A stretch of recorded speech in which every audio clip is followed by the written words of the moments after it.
बोलो बोलो शंकर भगवान की। Music by DJ Umesh, Shukipur बाजार। सुनै हो बाबा सुनै पुकार हो एलियो दुआर।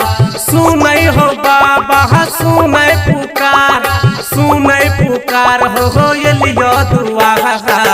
छौरी एगो पटाई दे हो बाबा, जानू एगो बनाई दे हो भोला।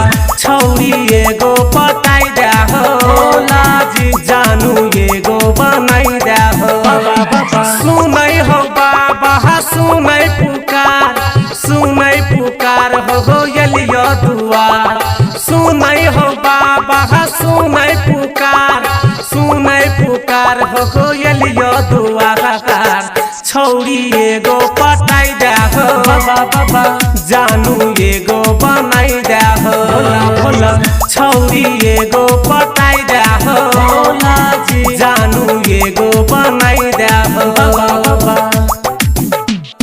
बोलो बोलो शंकर भगवान की। DJ Umesh, DJ Umesh, DJ Umesh. Sukhipur बाजार, सुखीपुर बाजार, सुखीपुर बाजार।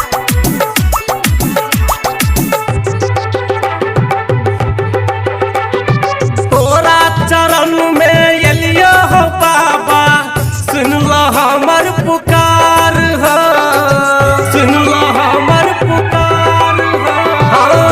एगो कन्या खातिर हो भोला, जीवन लागे बेकार हो।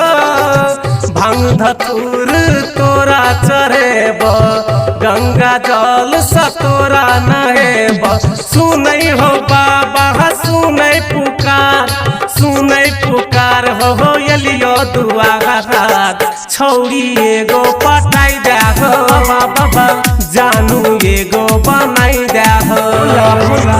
छौरी एगो पटाई दे हो लाजी, जानू एगो बनाई दे हो Bhola.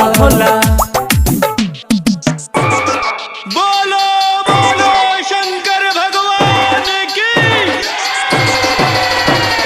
DJ Umesh, DJ Umesh, DJ Umesh. Sukhipur बाजार, सुखीपुर बाजार, सुखीपुर बाजार।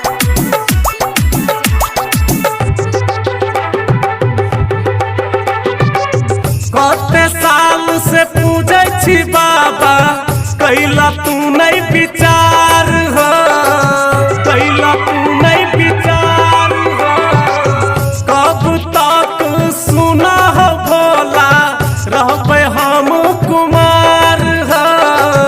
गणेश कैन कहै छ बाबा, दिल के हमरा ददन दाबा। सुनै हो भोला सुनै पुकार हो सुनै पुकार। छौरी एगो पटाई दे हो बाबा, जानू एगो बनाई दे हो भोला। छौरी एगो पटाई दे हो लाजी, जानू एगो बनाई दे हो बाबा। Present by Mahalakshmi music, Rampura बाजार।